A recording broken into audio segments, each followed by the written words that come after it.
against Algeria. It was a very difficult game. It really stretched the team and tested the team. But one thing that can do for the team is that it can give them a lot more confidence going into the game where, again, they know they're underdogs. So they go into the game against Morocco without any pressure whatsoever. It's Morocco who, you are home, you're in front of your fans, you're expected to win. And then these girls have got weapons of their own because they've shown that they can defend really, really well. Yeah. I think apart from the game against South Africa where they looked, they were too aggressive in the game. And we saw those changes in that second half. The second half, they were a lot better in the game against South Africa.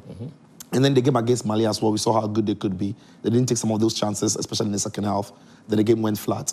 But the game against Tanzania, they showed us that they can defend as well as, create opportunities. And the game against Algeria, they showed that they could defend. Yeah. So they've got strength in this side. My only concern was if the team had been stretched, because so I was having this discussion with Danny before the show, that, you've got a game where you have the opportunity of making 5 substitutions. But the coach has consistently made no more than 3 substitutions. The first game was 2, second game was 3, third game was 2. Then a game against Algeria, he made 3 substitutions. And that was a game the team played 120 minutes.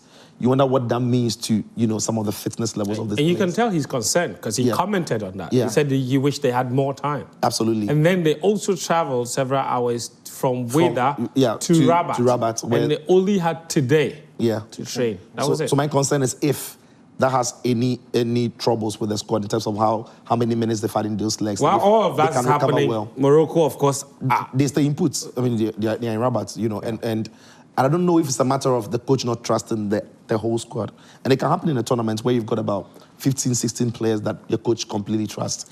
And the others are in the squad, but they don't really meet the standard the coach And wants. there's some big names on the bench. We were just talking about one that addressed more presses than minutes played. Sharif. Yes. So you wonder if the coach doesn't trust a lot of those players in the side. But hopefully, the recovery... And normally, when you don't have a lot of time before the next game, your recovery routines must change so that the players can recover early and be ready in time for the game. In tournaments, it's not about the drills at the training. It's all about the tactical work, normally on the board and what have you. What you need your players to be is to be fit and match ready for the games. And hopefully, the technical team, the physios, have put in recovery measure that gets the girls ready for the game against Morocco. They've shown they have grit.